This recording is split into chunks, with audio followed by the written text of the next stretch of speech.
믿습니다. 라는 제목으로 하나님 말씀 전하도록 하겠습니다. 자, 오늘부터는 기독교의 가장 보편적인 신앙 고백이라고 할 수 있는 사도신경에 대해서 우리가 좀 강의하는 시간을 가지도록 하겠습니다.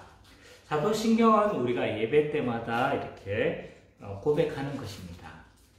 그래서 우리가 잘 알고 있는 것 같기도 하지만, 그러나 또 이것만큼 많은 오해를 가지고 있거나 또 이것만큼 잘 모르고 있는 영역도 없다는 생각이 듭니다. 그래서 이 사도신경이 어떻게 이렇게 형성이 되어졌는지, 또 이 사도신경이 어떤 내용을 가지고 어떤 의미를 가지면서 우리가 신앙 고백하는 것인지에 대해서 잘 모르는 경우가 참 다반사이기 때문에, 지난번 한번 이 사도신경을 강의를 했지만 이 사도신경이 조금 12시간에 이렇게 하다 보니까 급하게 마무리가 되어지고 또 이렇게 중요한 부분만 이렇게 좀 다룬 것 같은 부분이 있어서, 그래서 이번에는 조금 천천히 나가고 그리고 또 적용적인 부분들도 많이 다루려고 그렇게 노력을 하려고 합니다. 이 사도신경은요, 우리가 어떻게 생각할지 모르겠지만 이 교회의 역사 가운데서 굉장히 중요하게 취급을 받았습니다. 그래서 어떤 대부분의 많은 학자들에게 사도신경, 주기도문, 또 뭐죠? 십계명, 이 세 가지를 기독교의 3대 보물로 여겼어요. 아니, 그렇게 3대 보물로 여긴다는 증거가 뭡니까? 뭐 신학자들 말 아닙니까? 라고 그렇게 말을 할 수 있지만, 그렇지 않아요. 이 사도신경은 초대 교회 역사에부터 시작해서 지속적으로 사도신경과 십계명, 주기도문은 중요하게 취급되어졌죠. 그래서 특별히 전통주의 시대 때 배웠죠, 그죠?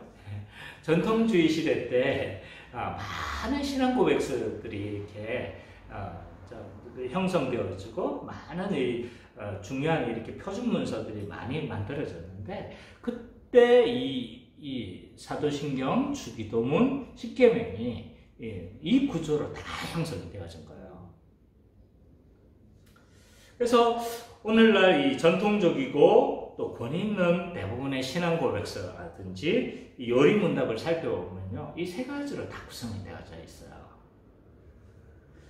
장로교의 표준 문서라고 할 수 있는 웨스트민스터 신앙 고백서, 아마 잘 보지도 못했고 잘 하지도 못했겠지만, 중요한 건 모든 장로교회들이 표준 문서로 받아들이는 것이 어쨌든 그렇게 헌법에는 그렇게 돼 있어요. 웨스트민스터 신앙 고백서가 표준 문서예요. 이 웨스트민스터 신앙 고백서가 이 세 가지로 이루어져 있는 거죠. 그래서 사도신경은 물론 이 사도신경 순서대로 그렇게 하지는 않아요. 그렇지만 이 사도신경을 염두에 뒀어요. 이걸 형성할 때. 그래서 영국에서 이 웨스트민스터에서 수많은 학자들이 모여서 이 표준 문서를 만들 때, 요건 성경에는 없기 때문에 이 사도신경이라는 것을 특별히 이렇게 막 언급하지는 않아요. 그러나 그 내용들을 염두에 두고 그 내용들을 충분히 고려하고 또 그 내용들을 충분히 담았어요. 그래서 모르고 이것을 그렇게 한 것은 아니라는 거예요. 그래서 사도신경, 십계명, 주기도문, 이 세 가지를 다루고 있는 거죠. 또 소요리 문답도 마찬가지죠. 같은 시대 그 웨스트민스터 신앙 고백서를 만들었던 사람들이 어린이들을 위해서 따로 문답을 만든 것이 소요리 문답인 거예요.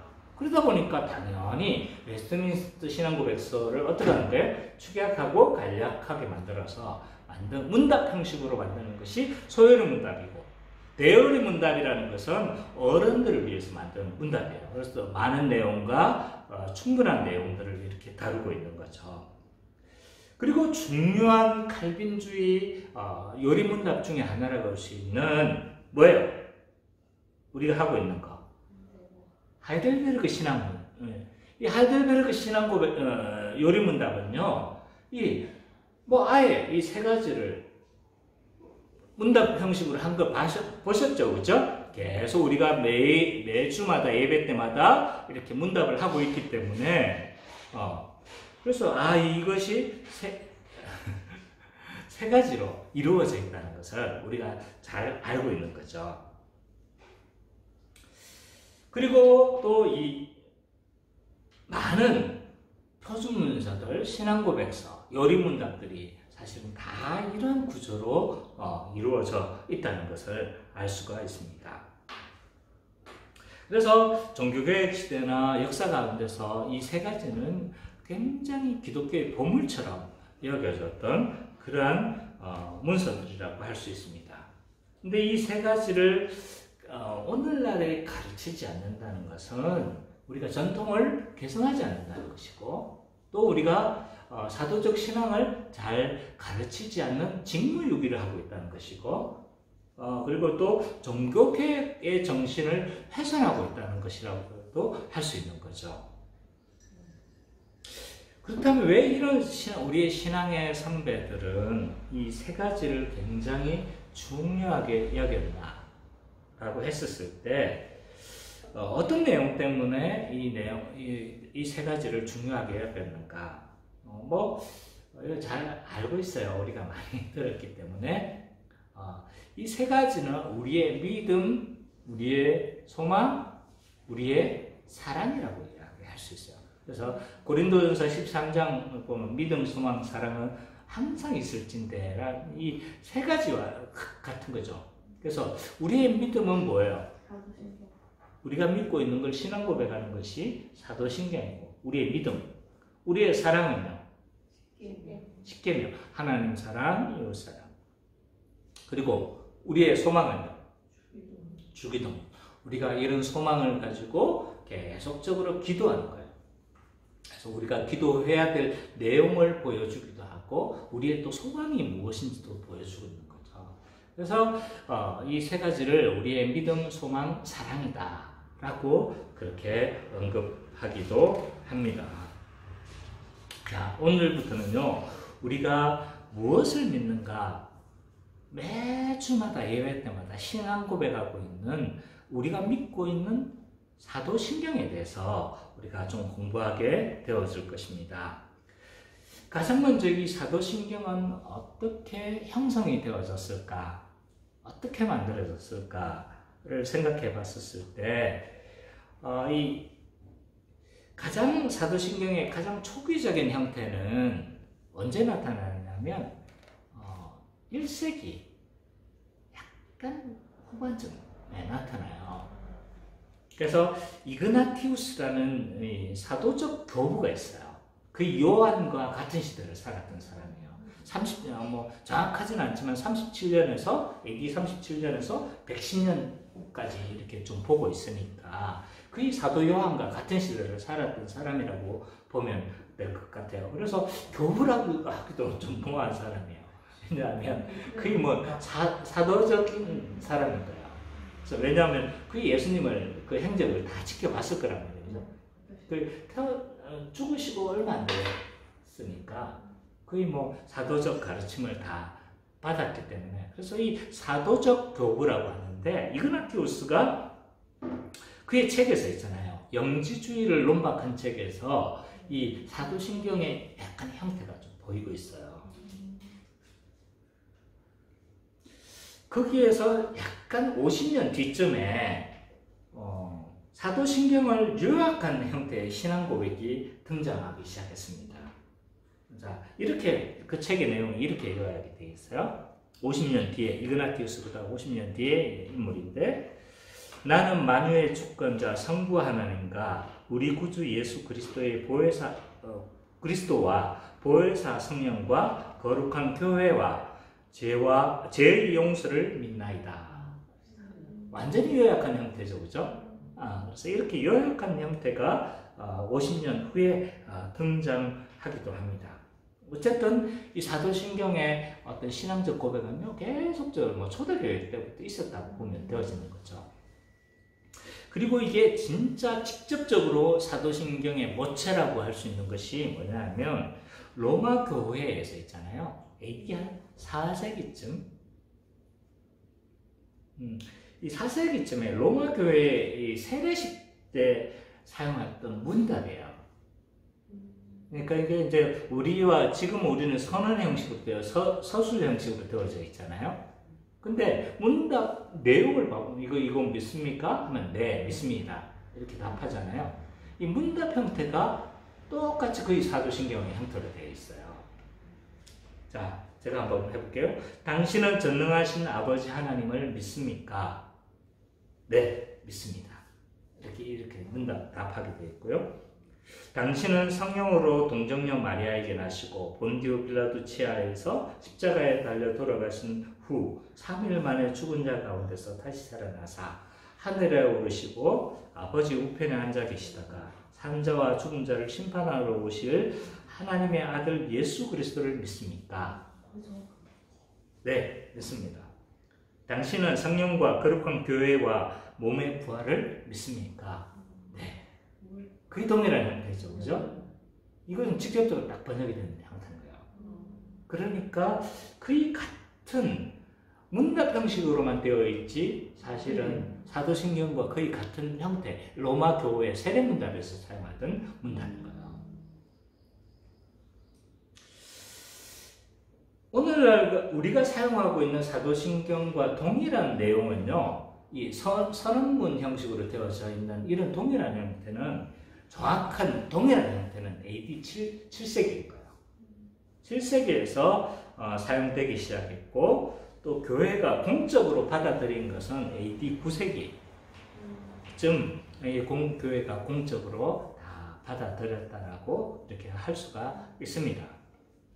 그래서 거의 사도 시대 때부터 시작해서 쭉 이렇게 성령의 인도하심을 따라서 정교하게 더 이렇게 만들어졌다라고 보는 것이 가장 정확할 것입니다.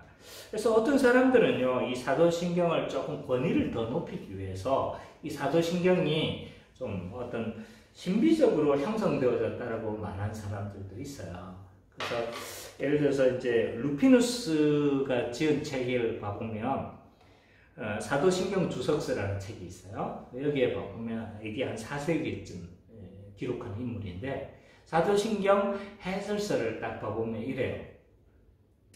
12명의 사도가 영감을 받아서 있잖아요. 한 사람이 와가지고 첫 번째 고백하고 두 사람 가지고 12명이잖아요. 사도들이. 그러니까 12명의 12고백이 그래서 만들어졌다라고 이렇게 주장하는 사람들도 있습니다. 그렇지만 그렇지 않아요. 사도신경은 오랜 시간 동안 그래서 오랜 역사에 걸쳐서 성령의 인도하심을 따라서 형성되어진 것이라고 보는 것이 가장 정확한 것이라고 할 수 있을 것 같습니다. 그렇다면 오늘은 이 첫 번째 고백이라고 할 수 있는 성부 하나님에 대해서 우리가 좀 살펴보도록 하겠습니다. 제1고백이 어떤 내용이죠? 예, 한번 찾아볼까요? 사도신경.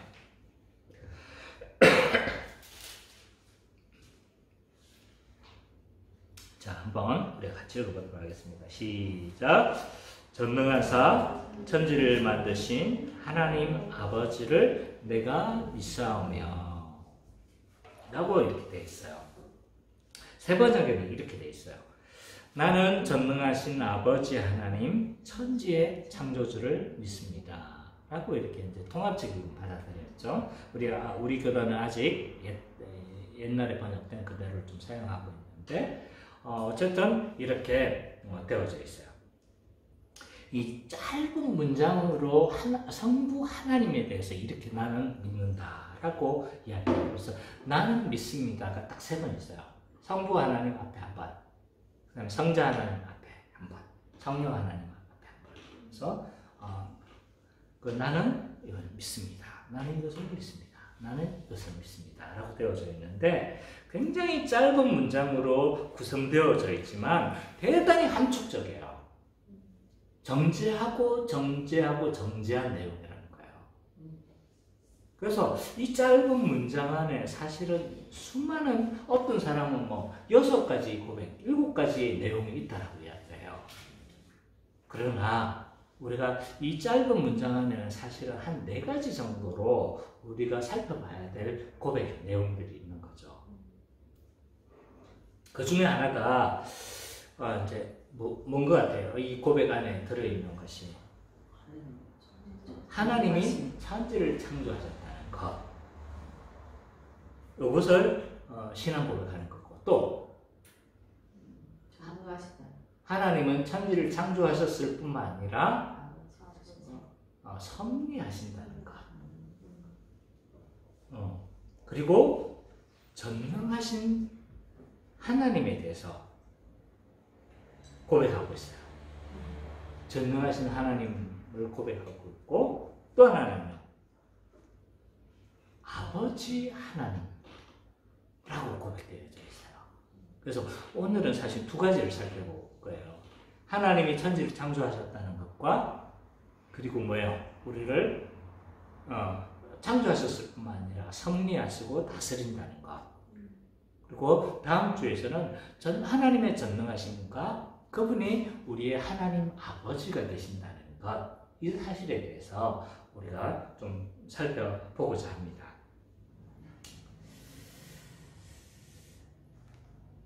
하나님은 있잖아요, 천지를 창조하셨을 뿐만 아니라 세상을 다스리고 섭리하시는 하나님이세요. 그래서 첫 번째 내용인 천지의 창조주 하나님에 대한 신앙 고백을 우리가 좀 먼저 살펴보고자 합니다. 세상에 많은 종교들이 있잖아요. 세상의 기원에 대해서 많은 이야기를 해요. 심지어 과학도 세상의 기원에 대해서 이야기를 하죠. 그게 뭐예요? 진화론이잖아요. 그죠? 불교도 세상의 기원에 대해서 이야기를 해요. 그래서 누가 어떻게 창조했는지는 모르지만 세상이 어떻게 된다는 거예요? 성민아, 어떻게 된다는 거지? 세상은 계속적으로 돌고 돈다. 순환한다고 그렇게 봐요. 이런 역사관을 가리켜서 순환론적 역사관이다 라고 하는 거죠. 그래서 이 순환론적 역사관을 가진 종교가 불교, 또 인도의 힌두교가 순환론적인 역사관을 가지고 있어요.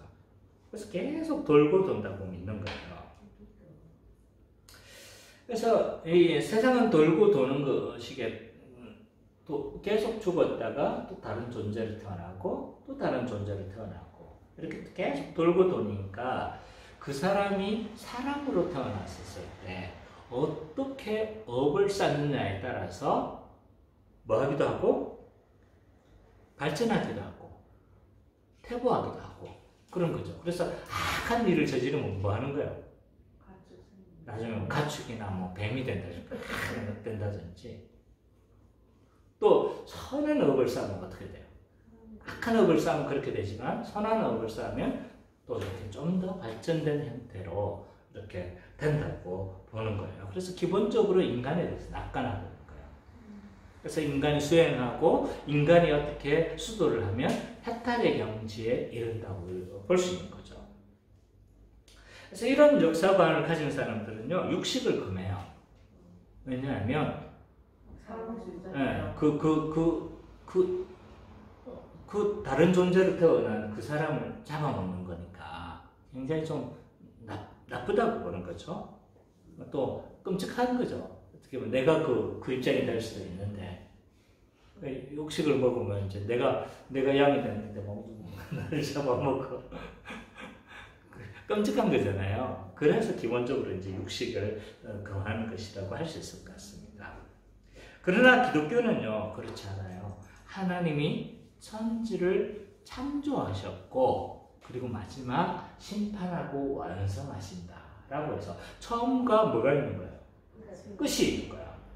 이런 역사관을 가리켜서 직선적 역사관을 거예요.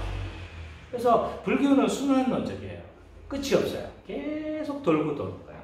그러나 기독교의 역사관은 시작과 끝이 있기 때문에 직선적 역사관이다. 시작과 마지막이 있는 거죠. 그래서 예수님은 뭐라고 그래요? 요한계시록에 나는 알파요 오메가다. 처음과 마지막이다. 라고 그렇게 말씀하고 있는 겁니다.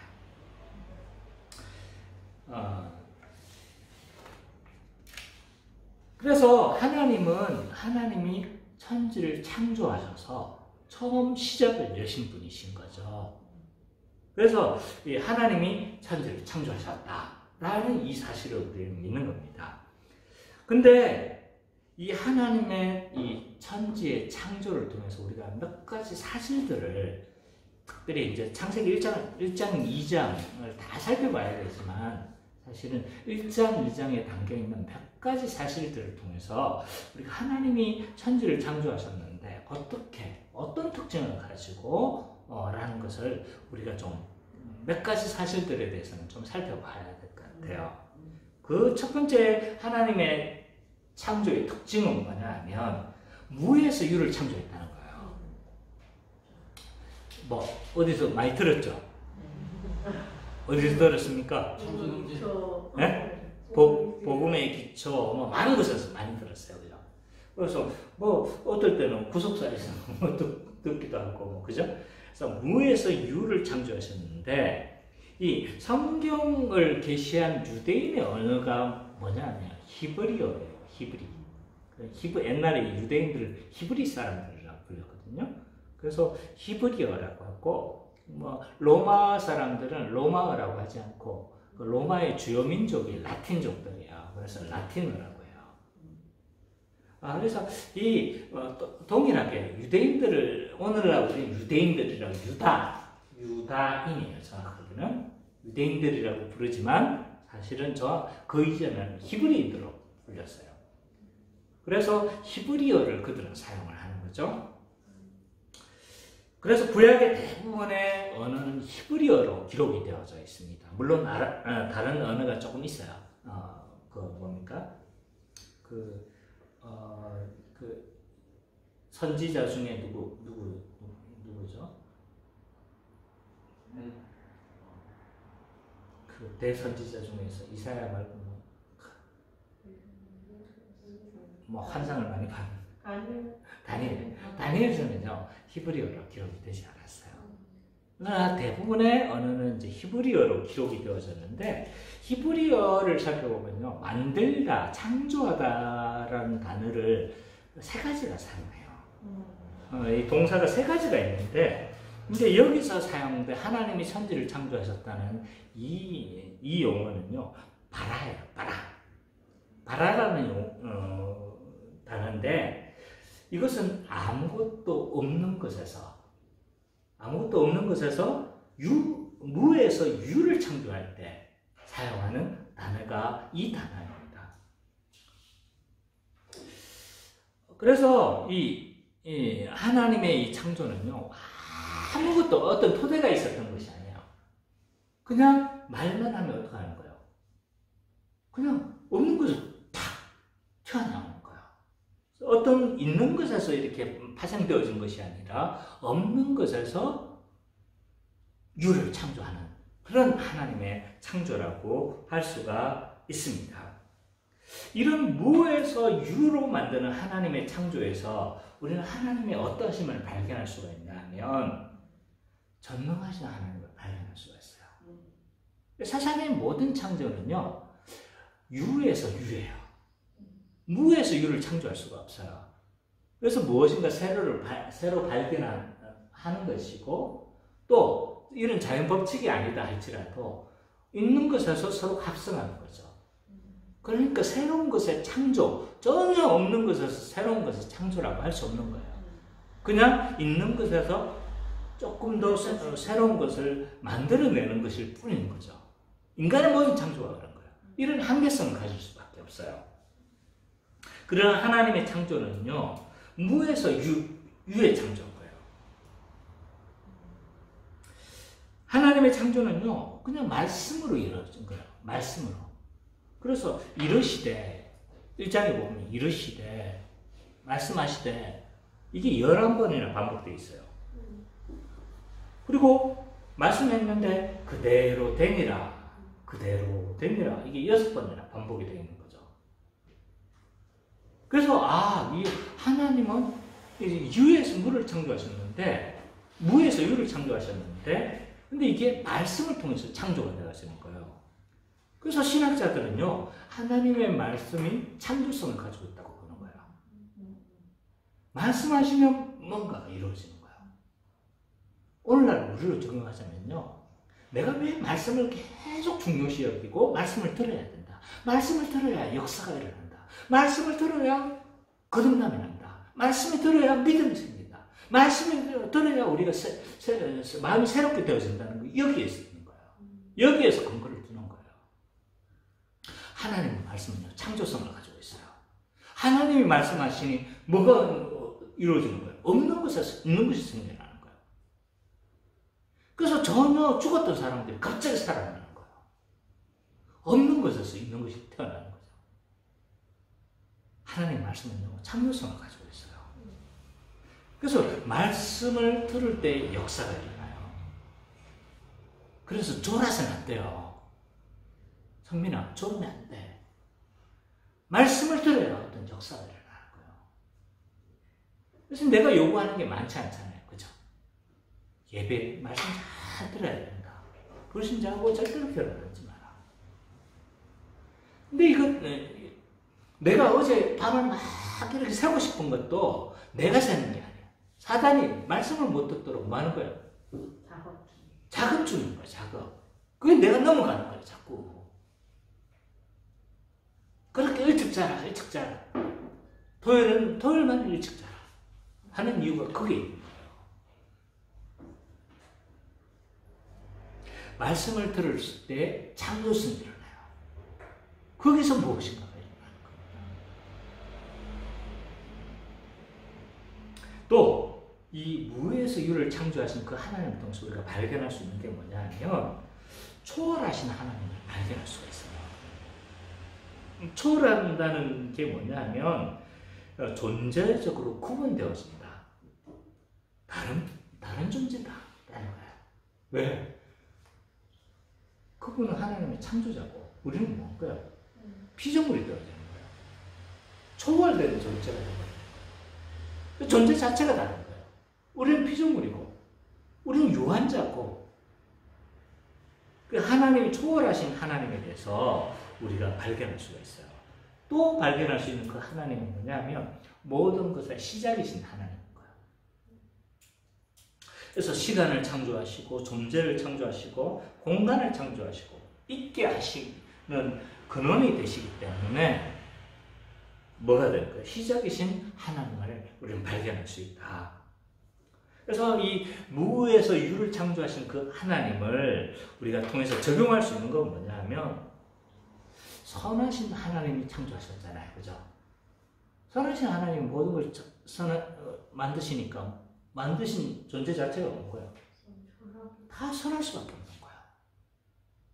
그분으로부터 나온 모든 창조성들은 다 선할 수밖에 없는 거야.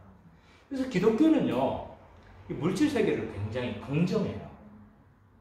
긍정하고, 그래서 하나님이 창조하셨기 때문에 하나님이 지으신 모든 것이 다 선해요. 디모데전서 4장 4절 봅시다.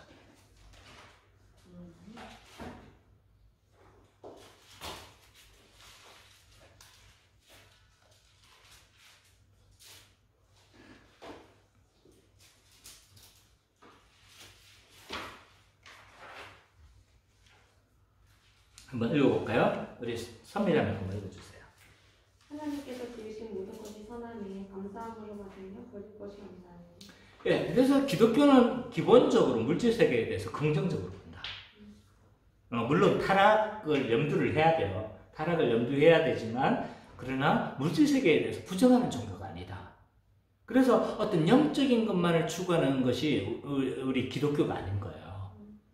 그래서 우리가 말하는 구원이라는 것은요, 뭐 어떤 영적인 구원만을 의미하지 않아요. 그래서 우리가 얻는 구원은요, 총체적인 거예요. 그래서 어떤 뭐 영적으로 구원받아 천국 가는 거 이게 아닌 거예요. 이게 아니라 하나님 나라를 누리고 맛보고 그리고 그 안에서 안식을 누리고. 근데 안식이라는 게 뭐 쩔쩔 굶으면서 안식할 수 있어요? 또는 하나도 그게 아닌 건 거예요. 그래서 기독교는 기본적으로 있잖아요. 뭐예요? 물질 세계에 대해서 긍정적으로 본다. 근데 대부분의 많은 종교들이 있잖아요. 어떤 정신적이고 영적인 것들을 추구를 해요. 그래서 추구하는 대부분의 것들이 이제 영적인 것들인 거예요. 뭐 불교도 그렇죠. 불교도 물론 이것이 그 자체로는 목적은 그 금욕이나 이런 그 불교 그 금욕 자체를 목표로는 하지 않아요. 근데 금욕적인 방법을 통해서 무엇인가 영적인 것을 추구를 해요. 그래서 성철 스님이 뭐 한 거예요? 면벽수행 활동하셨죠. 이거 왜 벽만 보는 거예요? 면벽이래요. 면벽. 왜 벽만 봤을까요? 수행 방법인 건데 그냥 고생하려고 그러는 게 아닌 거예요. 세상을 안 보려고 하는 거예요. 무용. 그러니까 세상의 모든 고통이 욕심에서 왔다고 보기 때문에 세상을 안 보려고 하는 거예요. 그래서 깨끗한 마음을 유지하고 싶었던 거예요. 그분 자체의 노력은 참 대단한 거예요. 어떻게 몇십 년 동안 그렇게 면벽수행할 수 있어요, 그죠? 대단한 분이신 거예요. 그 방법이 우리 기독교적으로 봤을 때 옳지는 않지만 대단한 분인 거예요. 그래서 이 많은 종교들이 어떤 이런 영적인 것들을 추구를 해요. 영지주의도 그렇죠. 영지주의도 이 금욕을 통해서 어떤 무언가를 이루려고 한 거죠. 그리고 대부분의 많은 이런 기본적 심성이 뭐냐면 금욕이나 이런 영적인 것들이 좋다는 것을 우리는 전제를 하고 있어요. 깔고 있어요. 자, 천주교의 신부님 그리고 수녀님 결혼합니까? 안 합니까? 그럼 기독교의 목사는 어때요? 결혼해요. 누가 더 좀 성스러워 보이고 누가 약간 세속적으로 보입니까? 우리는 이미 뭐 한 거예요? 이런 금욕적인 것을 이미 좀 좋다고 전제를 깔고 있어요. 그래서 세상 가운데서 우리가 막 이렇게 하는 것이 뭘로 보이는 거예요? 세상 사람들 자체가 아무리 설명을 해도 그 자체가 그렇게 성스러워 보이지 않는 거예요. 근데 기독교는 그렇지 않은 거예요. 세상 가운데 있는 거예요.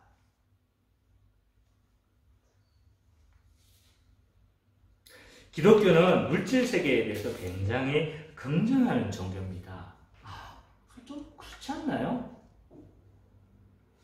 그래도 어떤 영적인 가치들을 추구해야죠. 이런 생각을 할 수가 있습니다. 근데 하나님은 그렇게 생각하지 않으셨어요. 하나님은 이 모든 천지를 만드시면서 뭐라고 볼까요? 좋았더라. 라고 그렇게 말씀하고 있는 거죠.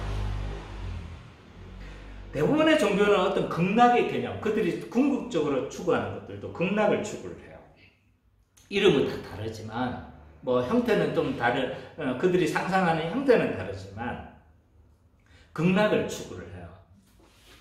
그래서 죽어서 영이 가는 그 어떤 것을 우리는 대망을 하죠. 근데 기독교는 실제적 하나님이라는 거예요. 그래서 몸의 부활을 기다리는 거예요. 그래서 몸의 부활이 그렇게 중요한 거예요. 왜? 몸의 부활이 없으면 우리가 누리는 그건 사실은 또 우리 하나의 또 다른 영적인 것을 추구하는 거잖아요. 불교와 우리가 다르지 않는 거예요. 그러면 저는 이 기독교가 저는 오히려 있잖아요. 어쩌면 회의를 가졌을지도 모를 것 같아요. 왜? 실제적이지 않거든요. 그거는 극락이나 무릉도원이나 어떤 차이가 있어요?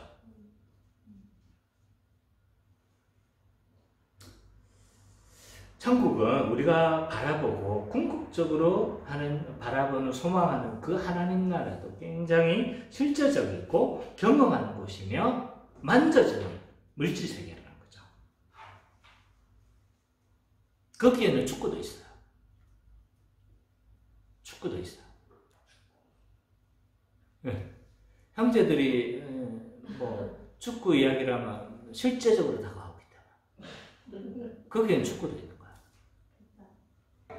그래서 사람들끼리 전에는 내가 막 한 발밖에 못 썼어. 그래서 조금만 뛰면 무릎이 아파가지고 막 난리인데 그때는 우리가 양발에 살았는데 축구 완전히 막 묘기를 부려가면서 축구를 할 거야. 자매들을 내가 뭘로 비유를 해야 될지 모르겠어요.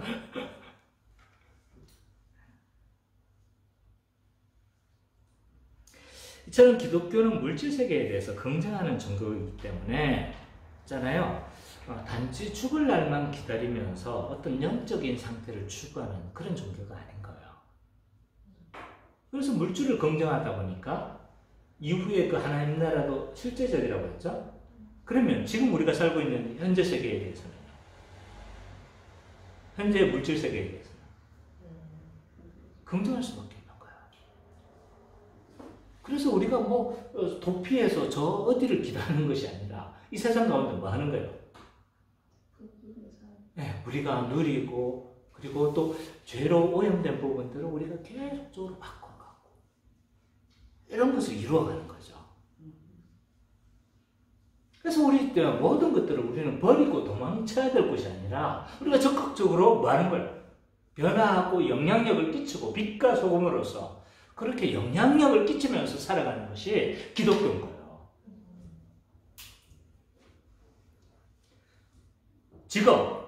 지금 한번 생각해 봅시다. 지금은 하나님께서 우리에게 주신 굉장한 뭐예요? 축복이었어요. 근데 매일매일 우리가 일 안 하고 탱자 놀면서 살아간다고 생각해 보세요. 제가 한번 8개월을 놀아본 적이 있어요. 최장 내 인생에서. 아무것도 안 하고. 그때 나에게 느껴졌던 건요. 정말 저주였어요. 내일이 오는 사실이 싫었어요. 한 달, 두 달은 내가 놀겠더라고요. 충분하게. 근데 8개월을 노니까 아무것도 안 하고 노니까 죽을 것 같더라고요. 군대 가기 전에 그래 봤어요.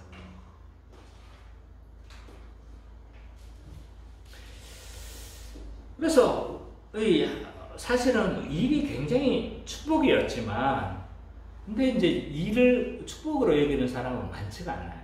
현재 우리가 사는 곳은. 왜 그러냐면 타락으로 인해서 지금 모든 피조물들이 저주를 받았기 때문에 저주를 받으니까 우리가 노력한 대로 충분한 소산을 내어주지 않는 거예요. 그래서 열심히 노력해도 찌꺼리만큼 나오니까 그래서 나누어 가지는 재화들이 적으니까 어떻게 되는 거예요? 거기서 싸우게 되고 거기서 고통이 생겨나고 발생하게 되는 거죠. 일 자체는 축복이었지만 타락으로 인해서 고통으로 변질되어지고 그것이 저주로 느껴지는 거예요. 예수를 믿는 우리는 어떻게 된 거예요? 이제 저주로 느껴졌던 이 일이 뭘로 바뀌는 거예요? 사명의 장소로 바뀌는 거예요. 사명의 장소로 바뀌고 그곳에서 하나님 나라는 아니지만 하나님의 그 나라를 맛볼 수 있도록 흘러갈 수 있도록 뭐 하는 거예요? 우리가 뭔가 그것 가운데 그것이 안 되면 그것이 안 되면 그냥 열심히 그냥 성실하게 하는 것 그것만으로 저는 의미가 있다고 생각해요. 아주 악한 장소가 있거든요. 악하고 힘든 곳이 있어요.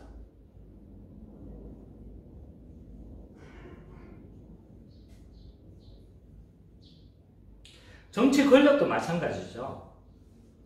권력은 하나님을 대리해서 권선징악을 하는 그런 하나님의 단체잖아요. 근데 이 정치 권력을 보면 우리가 신경질 날 때가 많은 거예요. 왜냐하면 막 자기 그냥 권력 쟁탈전인 거야. 그래서 위기 상황, 코로나 상황, 위기 상황에서도 뭐 하는 거야? 뭐 어떻게든 경쟁을 하고 깎아내리려고 하고 이 위험한 상황에서 성민아 일어서라. 그래서 그 위험한 상황 가운데서 서로 뭘 해야 됩니까? 서로 도와서 초당적으로 이렇게 해야 되는데도 불구하고 그렇지 못한 거죠.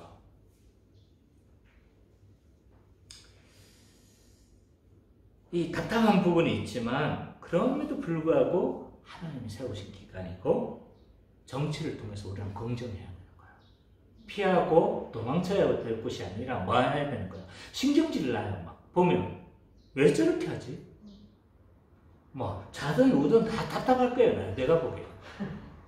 자는 자대로 답답하고 우는 우대로 답답하고 그렇지만 그것 때문에 싸워서는 안 되겠지만 그렇다고 해서 그것 때문에 우리가 포기를 하고 아예 나쁜 사람들이 활개치도록 내버려둬서는 안 된다는 거예요.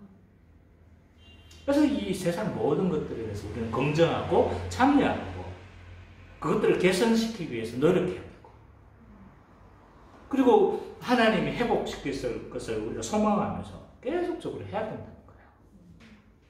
그래서 세상을 부정하면 안 된다. 긍정해야 된다. 그래서 하나님 우리에게 맡겨주신 이 창조 세계를 우리는 잘 돌보고 뭐 해야 된다? 다스려야 된다. 과하게 섬겨서도 안 되고 그것에 대해서 또 뭐 하는 거예요?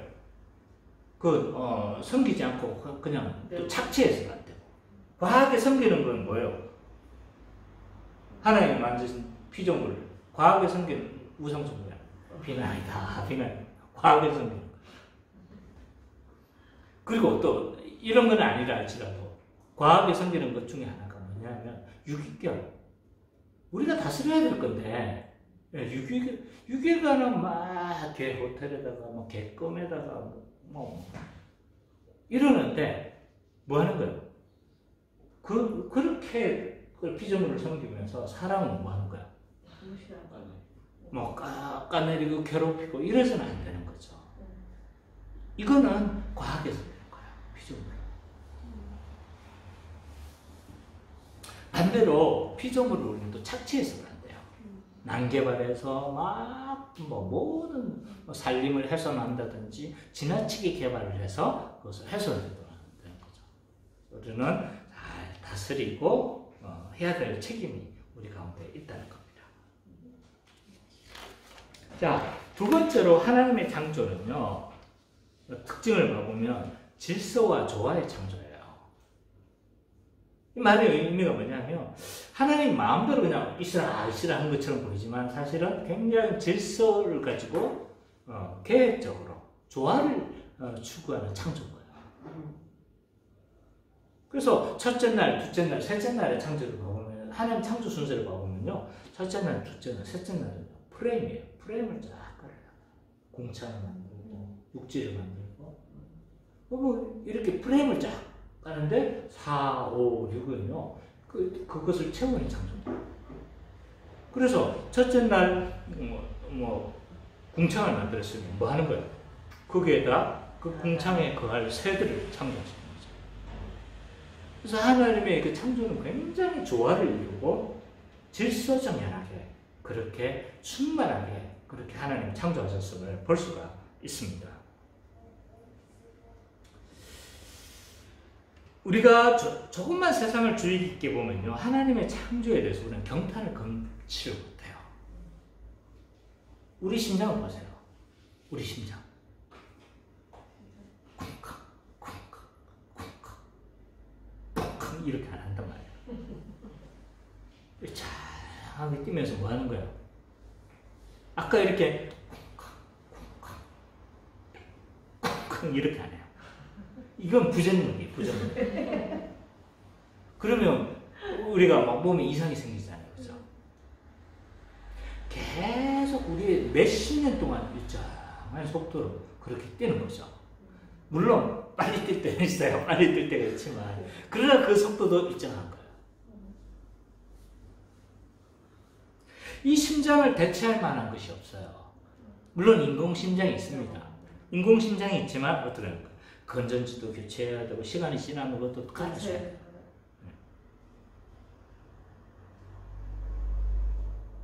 피 어때요? 없어요. 피가 대체할 만한 게 없어요 지금. 사람이 헌혈하지 않는 한 대체할 만한 게 없는 거야. 승민이 얼마 전에 헌혈을 했는데 그렇게 헌혈하지 않으면 대체할 만한 것이 없어요. 또 허파에서 숨쉰 그 공기를 그리고 에너지를 뭐 하는데 전체로 다 퍼져주게 하는 것이 피의 역할이잖아요. 대체할 만한 게 없어요.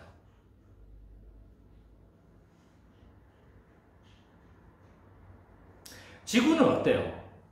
지구가 이렇게 약간 기울어져 있다고 하죠. 근데 이것이 약간만 차이가 나면 엄청난 해일과 어떤 곳에는 막 더워가지고 난리가 나고 홍수가 막 나고 어떤 곳은 너무 추워가지고 굉장히 그 고통을 당한다고 하죠. 그래서 이 기울기마저도 굉장히 세밀하게 설계가 되어져 있다는 것을 알 수가 있어요.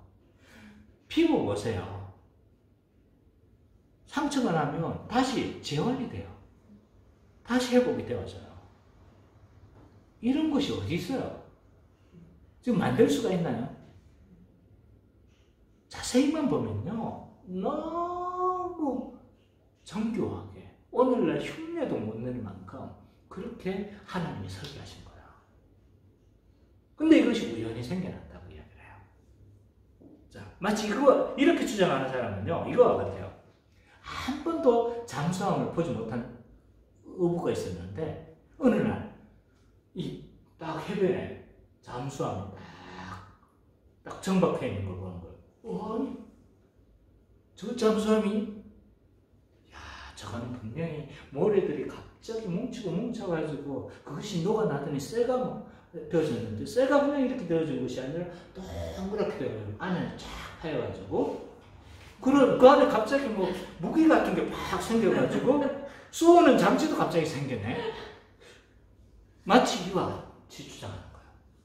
인간을 보세요. 인간을 얼마나 정교하게 만들어졌는가.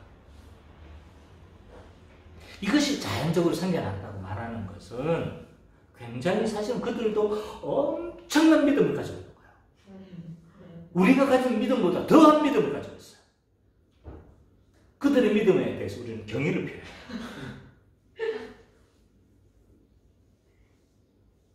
누가 그렇게 주장하겠어요?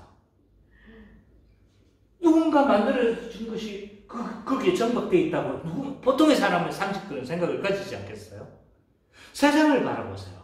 세상을 바라보면 하나님이 얼마나 정교하게 창조하셨는지를 보여주고 있는 거예요. 그래서 웨인 그루즘이라는 사람은 뭐라고 이야기를 했냐면 세상의 만물들이 보면 뭐라고 이야기를 하냐면 하나님이 여기 있습니다. 하나님이 여기 있습니다. 라고 그렇게 증거하느라고 그렇게 웨인 그루즘은 이야기를 하고 있는 거예요.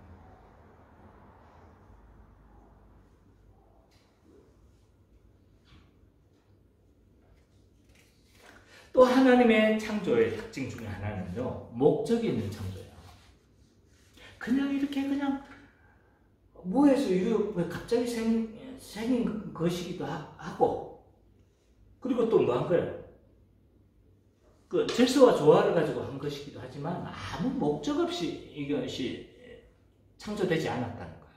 목적성을 띠고 있다는 거예요. 장갑, 이유가 뭐예요? 손을 따뜻하게 보호하고, 손을 보호하기 위해서 장갑이 있는 거잖아요. 그죠? 그래서 모든 창조물에는 그 목적성을 띠고 있어요. 근데 하나님의 창조에서도 있잖아요. 목적이 존재한다는 거예요. 하나님이 꿈꾸시는 세계가 있다는 거예요. 그냥 막 창조하신 것이 아니라 일정한 목적을 두고 있는 거예요. 그 목적이 뭐냐면 창세기 2장에 잘 드러나고 있어요. 1장에서는 창조의 어떻게 세상이 이루어졌는가를 잘 보여주고 있다면 2장은요, 거기에 대한 에피소드인 거예요. 거기에 좀 더 추가 설명을 하고 있는 거예요. 2장 가운데서는요, 하나님의 그 창조 목적이 무엇인지를 잘 보여주고 있어요. 그래서 2장을 통해서는 하나님이 왜 이 피조물을 창조하셨는가를 드러내고 싶었던 거예요. 그래서 막 에덴 동산에는 귀여운 강이 있고 무슨 강이 있고 막 이렇게 표현하기도 하고, 또 남자를 창조하셨는데 둘이 한 몸이 되게 하고, 또 막 다스리는 그 사명들을 주기도 하고, 하나님 꿈꾸시는 세계가 뭔 거예요? 하나님 나라인 거예요. 하나님 나라. 그걸 보여주고 싶었던 거예요. 우리는 그걸 보면서도 와 좋았겠네. 와 그 하나님은 뭔가를 의도해서 이걸 보여주려고 하는데 그렇게도 말을 안 하죠. 왜 했더니 또 해? 이런 거. 그래서 에덴 동산에서 인간을 인간을 두고 그곳 안에서 하나님 나라를 만드시고 하나님 통치하시고 그 안에 백성으로서 아담과 하와가 있고 또 에덴 동산이라는 그 아름다운 그 땅을 통해서 하나님의 통치하시는 하나님이 있고 그 백성이 있으며 그 땅이 있어. 그 모습을 통해서 뭘 보여주고 싶은 거야? 하나님 나라를 보여주고 싶은 거죠. 그래서 그 안에서 인간이 안식하며 즐겁게 사는 것, 이것이 안식을 누리면 하나님 나라의 목적이 안식이잖아요. 그래서 그 하나님의 그 안식을 누리면서 그렇게 살아가는 것을 보고 싶었던 거예요. 그래서 하나님이 안식하시면서 그 안식으로 인간을 초대를 하시잖아요.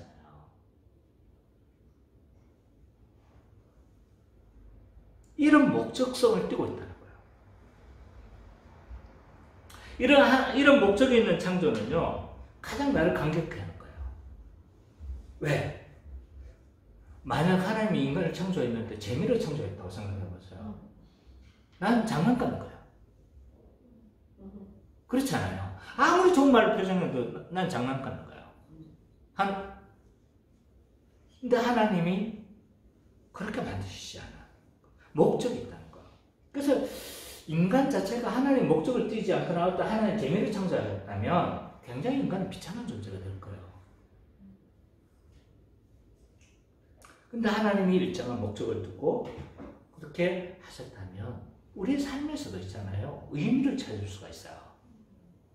세상에 던져진 존재는요. 갑자기 진화론자들이 말하는 것처럼 우리 인간이 갑자기 던져진 존재라면 우리는 인간의 의미를 찾을 수가 없어요. 왜? 그냥 엄마 아빠가 불장난 해가지고 그냥 갑자기 톡 뭐 한 거예요? 이 땅에 떨어진 거예요. 갑자기 그냥 정자와 난자가 막 탁 떨어졌어. 그럼 뭐예요? 그럼 우리는 어떻게 살아야 돼요? 재밌게 살다 죽어야 되잖아. 그죠? 재밌게 살다 죽고. 그래, 근데 무신론자들이 있잖아요. 자기들이 믿는 대로 그렇게 안 살아. 나름 삶의 목적을 가지고 있어. 삶의 의미를 가지고 있어. 나는 그래서 이게 진화론의 진리가 아니라고 생각하는 거예요. 진리라는 것은 뭐냐면 우리의 삶을 뭐 하는 거예요? 그대로 비춰주고 설명하는 것이 진리인 거예요. 삶의 의미, 목적, 그리고 삶의 모든 것들을 뭐 하는 거예요? 설명해 줄 수 있는 게 진리인 거예요. 근데 진화론자들은 이건 믿는다고 해. 근데 그 믿는 대로 안 살아.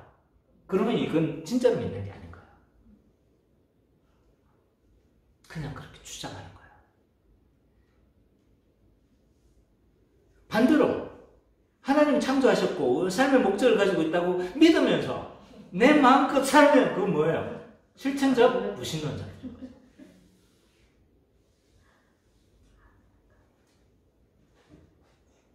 하나님은요, 우리 하나님 나라를 만드시고 인간을 목적성을 두고 창조하신 거예요. 그래서 우리는 하나님 안에서 삶의 의미를 발견할 수 있고 하나님 안에서 삶의 비전을 발견할 수 있고 하나님 안에서 있잖아요. 뭔가 의미 있는 삶을 발견할 수가 있는 거예요. 진화론은요, 물론 나름대로 찾아. 그렇지만 결국은 자기 진리대로 그렇게 설정한 것도 아니고 결국은 또 자기를 위한 거예요.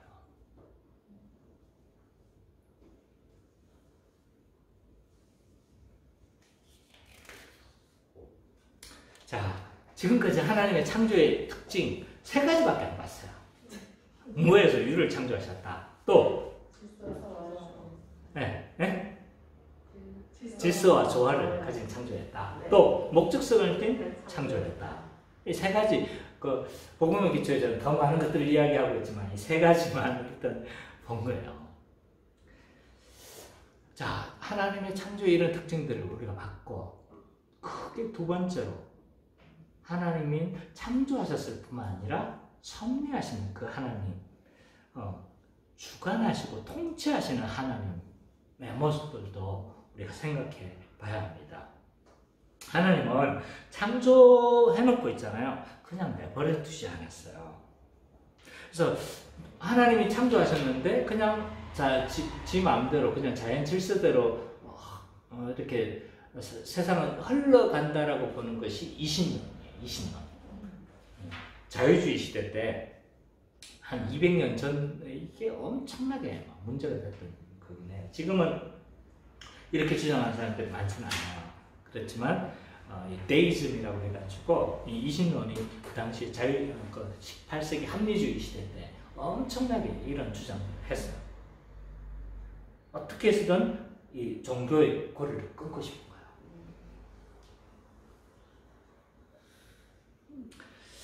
거예요. 하나님은요, 그냥 내버려, 목적을 가지고 창조하셨다라면, 목적이 있는데 이걸 내버려도 아니겠죠, 그죠? 목적이 있다면 그 목적대로 이끌어 가시겠죠.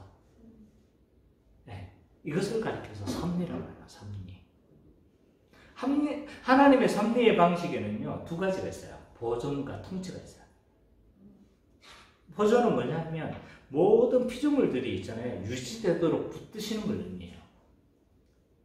그래서 그냥 세상이 망해가는 대로 있잖아요. 내버려 두시지 않는 거예요.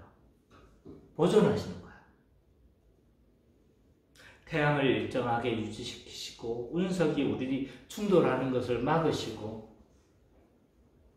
또 만물이 이렇게 계절이 순환하도록 있잖아요. 그렇게 만드신 거죠. 이걸 가리켜서 보존이라고 해요. 통치는 뭐냐면 일정한 하나님이 영원 전부터 가지셨던 그 목적대로 일정하게 이끌어가는 것을 통치라고 하는 거예요. 그래서 이 보존과 통치의 방법을 통해서 하나님은 있잖아요. 섭리하세요. 이런 하나님의 섭리는요, 비상섭리가 아니라 일반 섭리로 역사하세요. 비상섭리는 한마디로 말해서 기적이고, 일반 섭리는 그냥 일반 자연 여러 가지들을 통해서 하나님께서 운행하신다는 거예요. 그래서 하나님의 특별한 경우에 있어서 비상섭리로 개입을 하시는데, 그러나 대부분의 경우들은 어떻게 하는 거예요? 일반 섭리로 역사하세요. 그러니까 일반 하나님의 그 섭리의 방식을 잘 보여주는 애화가 하나 있어요. 뭐 잘 아는 이야기일 수도 있는데 제가 하나 해드릴게요. 어떤 그리스도인이 홍수를 만나는데요, 떠내려간 거예요. 떠내려가면 죽을 것 같으니까 어떻게 한 거예요? 하나님 살려주세요, 살려주세요, 막 기도한 거예요. 떠내려가면서.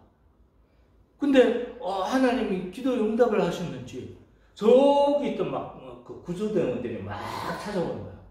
찾아와가지고 막 와가지고 타세요 하고 막 밧줄을 했는데 안 잡아. 하나님이 밧줄로 나를 건지실 거라고, 그냥 꽉 건지실 거라고, 하나님 나를 건지실 거니까 하나님 나를 믿어라 하면서 안 잡아요. 근데 계속 안 내려오고 있잖아요. 하나님 살려주세요, 살려주세요. 두 번째 막 구조대원들이 안 잡아요. 결국 이 사람은 어떻게 됐을까요? 죽었어요. 죽어가지고 하나님 앞에, 왜 하나님 내가 기도했는데 왜 안 들어주세요? 그래, 내가 기도에 응답했잖니. 그래서 구조대원을 보냈잖아. 근데 왜 안 들어? 이게 하나님의 섭리 방식이라는 거예요.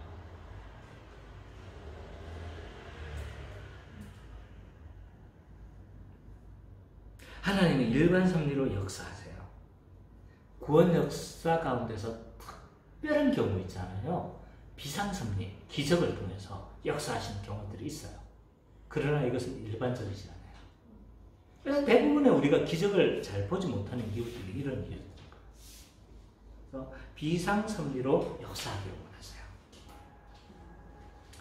근데 이런 하나님의 섭리는요, 교회를 중심으로 역사를 해요. 교회를 중심으로. 로마서 8장 28절 한번 볼까요?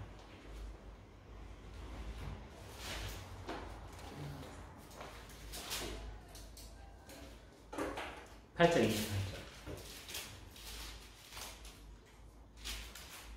한번 읽어봅시다. 시작. 우리가 알거니와 하나님을 사랑하는 자, 곧 그 뜻대로 부르심을 입은 자들에게는 모든 것을 선택하여 선의를 이루는 자. 요 구절이 있잖아요. 신문성경에는 이렇게 돼 있어요. 제가 신문성경을 읽어볼게요. 우리는 하나님께서 모든 일을 하나님을 사랑하는 사람, 즉 하나님의 목적을 위해 부름을 입은 사람들의 선을 위하여 하신다는 것을 알고 있습니다. 하나님께서 선을 이뤄가지고 뭐 좋게 이끌어 가신다는 게 아니라 이 말의 의미는 뭐냐면 하나님의 그 부름을 받은 사람, 즉 교회를 위해서 있잖아요. 모든 것들을 이끌어 가신다는 거예요.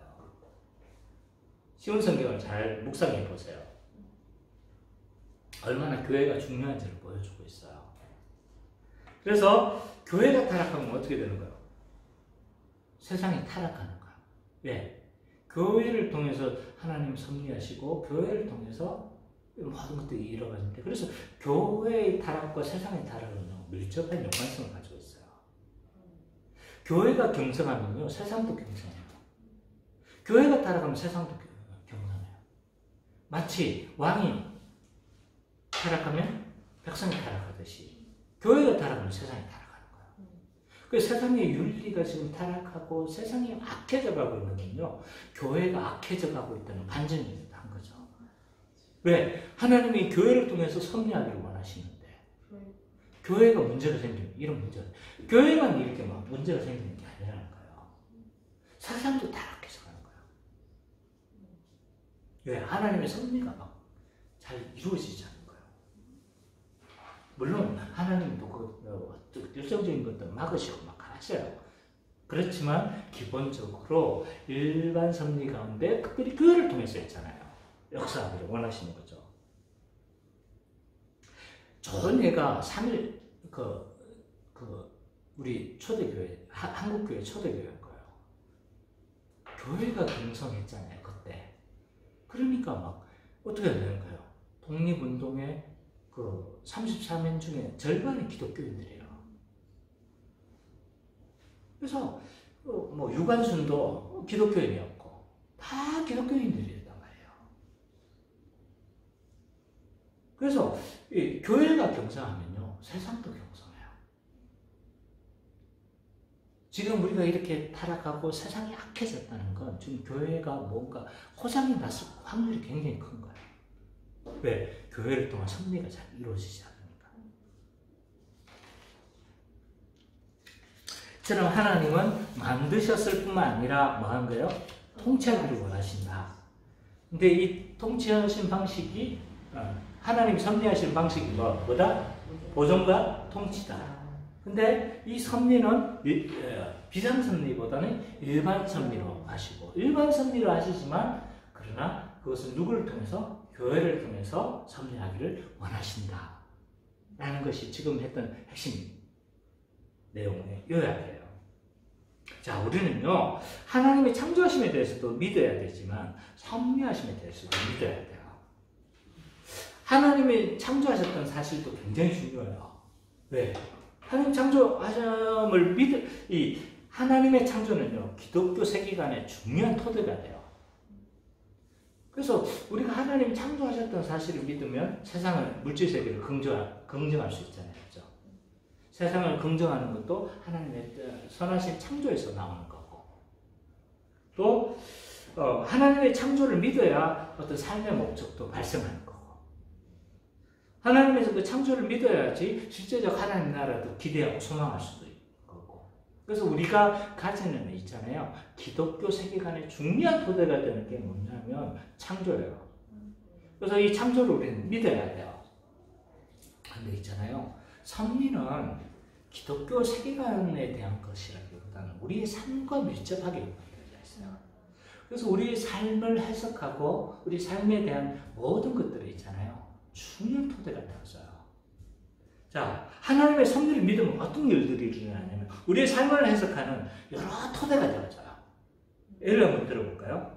우리가 살아가면서 많은 일들이 발생해요. 어떨 때는 죄를 짓기도 하고 또 고난이 발생하기도 하고 또 어떨 때는요. 그냥 일상적인 사건들이 많이 일어나요. 근데 많은 이런 사실들 가운데서 있잖아요. 우리는 섭리를 믿을 때 이것이 해석이 되어지는 거예요. 하나님의 섭리를 믿을 때 내가 죄를 지으면 하나님 징계하시잖아요. 징계할 때 뭐 하는 거예요? 하나님이 징계하시는구나. 다른 사람은 몰라도 자기는 뭐 하는 거예요? 아는 거예요. 그래서 내 삶을 해석한 열쇠가 되는 것이 섭리인 거예요. 또 고난이 발생하면 어떻게 하는 거예요? 암, 죽음, 경제적 어려움, 많은 어려움들이 발생하죠. 이런 고난들이 발생하는데 적극적으로 우리는 삶을 해석하는 토대가 되는 게 섭리인 거예요. 하나님이 이 가운데 어떤 목적을 두고 있을까요? 그렇기 때문에 뭐 하는 거예요? 그것을 하나님의 선하심을 믿고 오래 참고 인내하는 우리 삶을 해석하는 토대가 되는 거죠. 섭리를 믿으면요, 우리 삶에 대해서 감사의 태도를 유지할 수가 있어요. 모든 것은 뭐의 결과인 거예요? 하나님의 섭리하심의 결과인 거예요. 좋은 것도 나쁜 것도. 근데 내가 생각해서 나쁜 것이지 사실은 하나님의 섭리가 있는 거예요. 요셉 보세요. 요셉은 진짜 나쁘게 생각하면 평생을 뭐 하는 거예요? 절망으로 살았어. 어떻게 형이 나를 팔 수가 있어? 어떻게 형들이 나를 팔 수가 있어? 이런 절망의 삶을 살아갈 수 있었을 거예요. 근데 요셉은요, 다행히도 하나님의 섭리를 믿었던 사람이에요. 그래서 오랜 세월 뒤돌아보니까 형들이 나를 판 게 아니라 하나님이 나를 파셨다는 사실을 안 거예요. 그래서 뭐 한 거예요? 흉년의 어려움들을 극복했을 뿐만 아니라 이스라엘 백성들이 민족으로 형성될 수 있도록 일종의 요람을 만드는데 자신이 쓰임을 받았구나 하는 사실을 알았던 거예요. 그래서 그의 삶은요, 물론 초반에는 서운했겠지.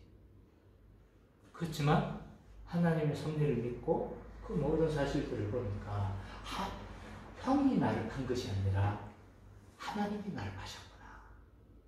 사실을 믿었던 거죠.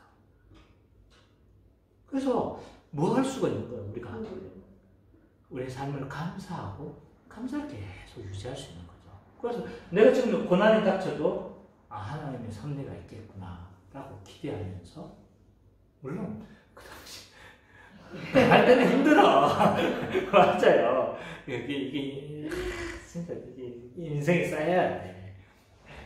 그래서 당할 때는 힘들잖아요. 힘든데 근데 뒤돌아보면 이게 하나님의 섭리였구나 알게 되는 거죠. 감사할 수 있는 거예요. 그래서 이것이 계속 영감받으면 어떡합니까? 지금 어려움을 당하는데도 우연할 수 없는 거예요. 믿음으로 꼭 붙드는 거예요. 하나님의 선하심을 꼭 붙드는 거예요. 그 단계까지 우리가 나갔으면 좋겠어요. 그죠? 아직 섭리를 믿으면요, 우리의 삶의 평강을 유지할 수가 있어요. 왜냐하면 우리가 불안한 이유가 뭐냐면 앞날이 불안하기 때문에요. 근데 섭리를 믿으면요, 불안하지 않은 거예요. 우리가 자꾸 불안한 이유는 믿음이 없고 하나님의 섭리를 못 믿는 거예요. 섭리를 믿으면요, 지구 멸망에 대한 두려움이 없어져요. 왜? 모세 언약, 노아 언약을 보면 끝까지 지키시겠다고 약속하셨잖아요. 그죠? 그러니까 지구 멸망에 대한 두려움이 사라져요. 이런 두려움은 없겠지만 섭리를 믿으면 개인에 대한 미래에 대한 두려움도 있잖아요. 사실은 우리가 믿음이 없기 때문에 그런 거야. 섭리하심에 대한 확신이 없기 때문에 그런 거야. 그래서 우리의 삶의 평강을 유지할 수가 있어요. 섭리를 믿으면요, 우연이나 여행을 기대하지 않아요. 도박을 한다든지, 복근을 한다든지, 도박하는 사람들은요, 이 섭리를 믿어야 돼. 왜? 하나님 그렇게 역사하신다는 걸, 역사하지 않는다는 걸 아기 때문에. 이처럼 창조와 섭리는요, 우리 삶에 있어서 아무 상관이 없는 것처럼 여겨지지만, 우리의 중요한 세계관의 토대가 되어지고, 우리 삶을 해석하는 중요한 토대가 되어지는 거예요. 그래서 별개의 것이 아니라니까요. 그래서 사실을 믿고, 우리의 삶 가운데 삶을 해석하고, 또 우리의 삶에 대해서 감사하고 평안한 삶을, 또 믿음의 삶을 우리가 살아가는 우리 기쁨의 교회 모든 성도님들이 되시기를 간절히 축원합니다.